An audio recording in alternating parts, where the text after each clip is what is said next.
అమర్, నీకు తెలుసా, నిన్న ఎవరో మా ఇంట్లో నన్ను భయపెట్టారు. షాక్ మీద షాక్. ఆయనేమో ఊరు వెళ్తానని తిరిగొచ్చారు. అదొక పెద్ద షాక్. అవును, అసలు నిన్న నువ్వు మా ఇంటికి ఎందుకు వచ్చినట్టు? అది అది ఊరికే. ఆయనకి మన మీద అనుమానం వచ్చినట్టుంది. ఇప్పుడు కూడా ఆయన హాల్లో పడుకునుంటే జాగింగ్కి వెళ్తానని ఇక్కడికొచ్చాను. అవును, నేను ఇన్ని మాటలు మాట్లాడుతుంటే అసలు నువ్వేంటి ఏమి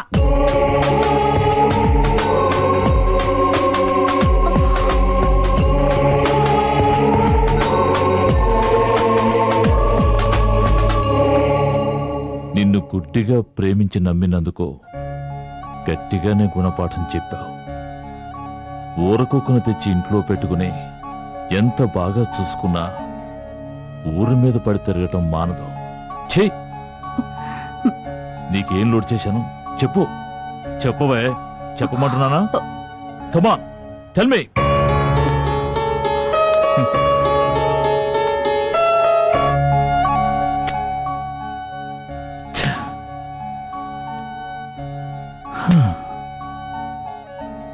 వీడు నీకు అంత బాగా నచ్చాడా? నాకే ద్రోహం తలపెట్టేంతగా నచ్చాడు కదూ?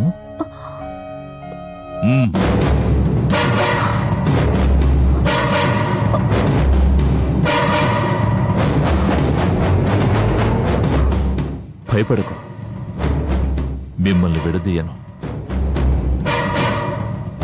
ఇద్దరూ కలిసే చావండి.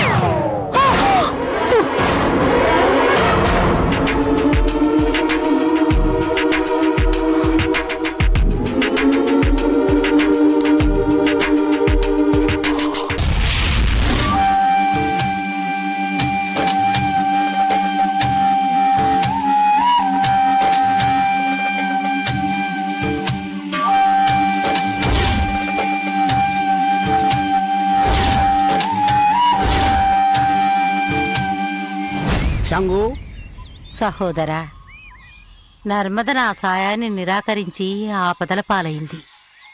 భైరవి ద్వారా నర్మదని కాపాడినందుకు మీకు నా కృతజ్ఞతలు.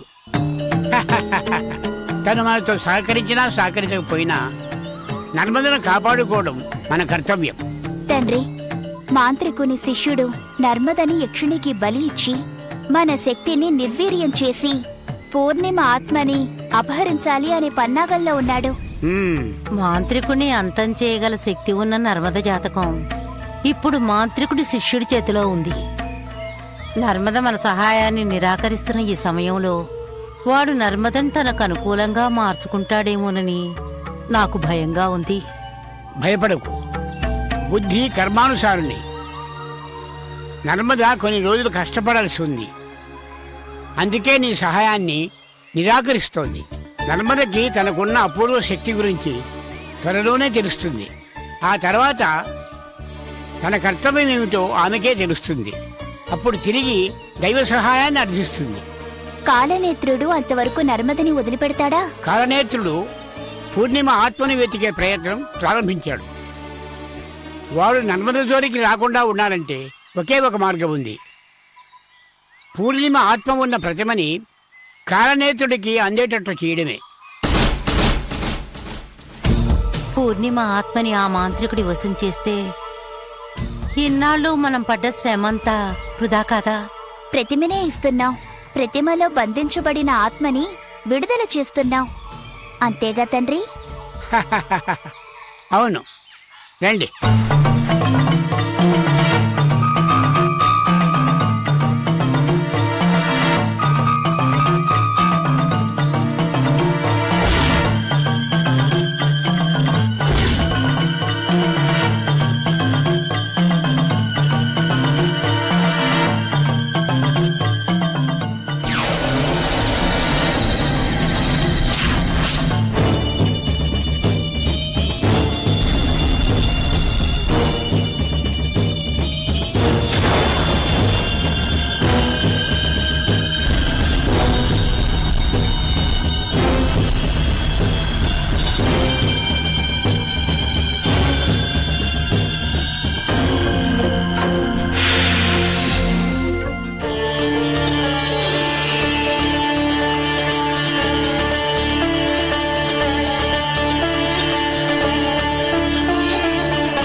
శంకరా,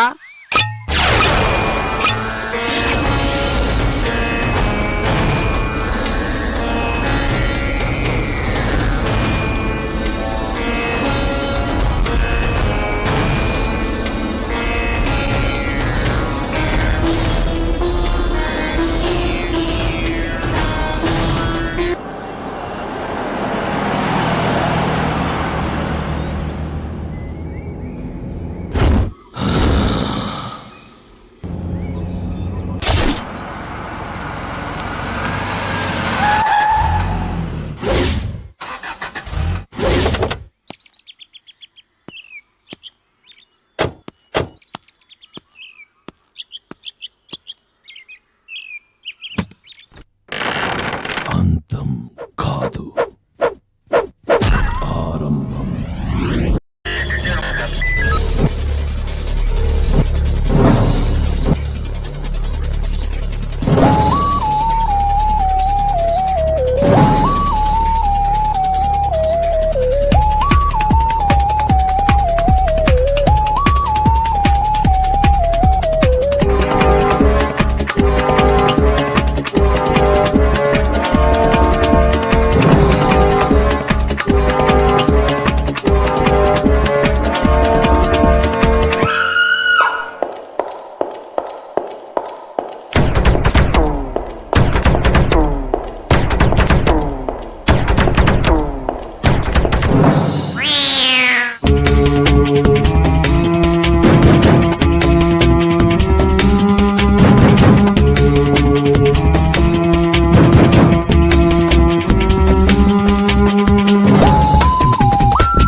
If you enjoyed this video, kindly like, share, comment, and for further our interesting videos, subscribe our channel below.